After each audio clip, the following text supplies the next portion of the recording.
Welcome back. Seryoso ang Golden State Warriors na makuha ang NBA All-Star big man na si Kevin Love ng Minnesota Timberwolves. Sabi ng sources, willing bitawan ng Warriors ang kanilang sweet shooting guard na si Klay Thompson kasama ang kanilang big man na si David Lee para sa isang trade para kay Kevin Love at swingman na si Kevin Martin. Maliban sa Warriors, interesado din ng Celtics at Nuggets na makuha si Love.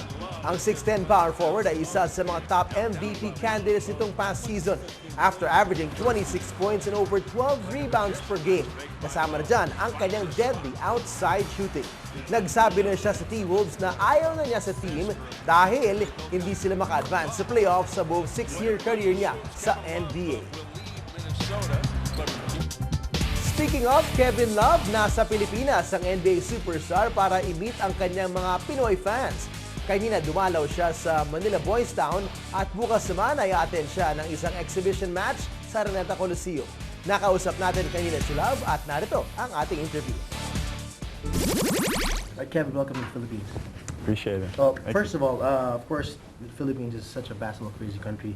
It's been less than a week since the NBA Finals. I'm sure you watch it as well. Your thoughts, first of all, on what happened just less than a week ago? Yeah, I thought it was a great finals.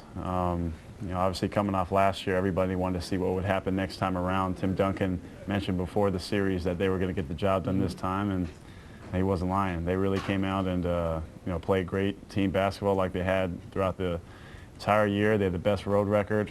They were able to win it on their home court, but it just goes to show you how good their team is throughout their entire lineup when a guy like Kawhi Leonard, who just quietly had his excellence through the entire season and through that entire entire playoffs, but entire series. It just goes to show you how deep their team actually is. And before the series started, I thought nobody was going to beat the Heat in 7 games. Nobody's going to beat LeBron and company. But once again, you can never bet against the Spurs, and now they have 5 championships to show for it. Well, talk about yourself now. You're one of the unique players that people have loved to watch and cheer for because you have a multifaceted game. And we talked a bit about it in the press conference about your outside shot, but how important was it for you growing up that you wanted to develop an all-around game, not just the usual big man back to the basket game? Well, just as you mentioned, growing up, my dad, who had played in the league, in the early 70s, had put the ball in my hand, and he always had me watching different VHS tapes growing up of different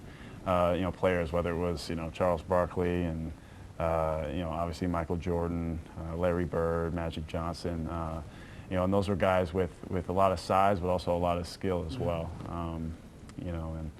As far as rebounding the basketball goes, you don't have to be the most athletic guy in the world. And Bill Russell always said that 8% of rebounds are below the rim. Passing is a skill that can really help your team out, something that you can work on. I remember painting boxes on the wall and trying to throw it between my legs and chest passes behind my head, sort of things like that I didn't have too much success with to start, but you continue to keep working at it. And with my dad, anything that I'd see on the TV or on those tapes, we'd go out in the backyard and we'd say rain, sleet, or snow, we'd go out there and work on it until I got it right. So I was fortunate to have a good genes and a dad that had played before and helped me to have a well-rounded game. And I think that as far as like a grassroots program, that's what not only Filipino basketball players, but everybody all around the world should work on. Right. I read something that he made you do finger push-ups. What was that? How hard was that as well? Yeah, very hard.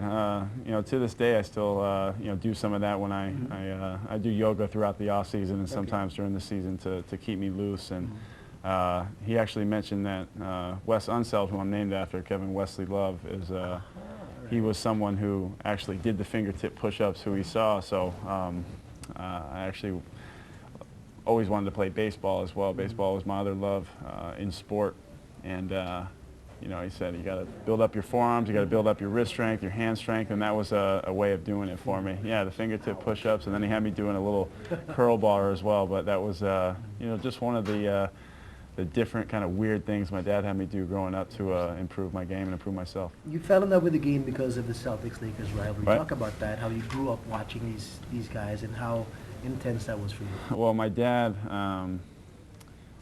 also going back to him, he gave me that ball when I was young and also had me, watching, that 80s brand of basketball when it was you know, kind of widespread throughout the league. Every team seemed to be fighting, you know, all, I don't know if it was 30 teams at the time, but they were all fighting for a playoff spot, and they all had seemingly 2 or 3, 4, maybe great players on their team. So it was very well balanced in the Eastern and Western Conference. So, you know, that was a great rivalry to watch. Obviously, you know, Magic and, you know, Kareem, you know, you have McHale, Parrish, Bird, Dennis Johnson, Danny Ainge, you know, all the way down the line.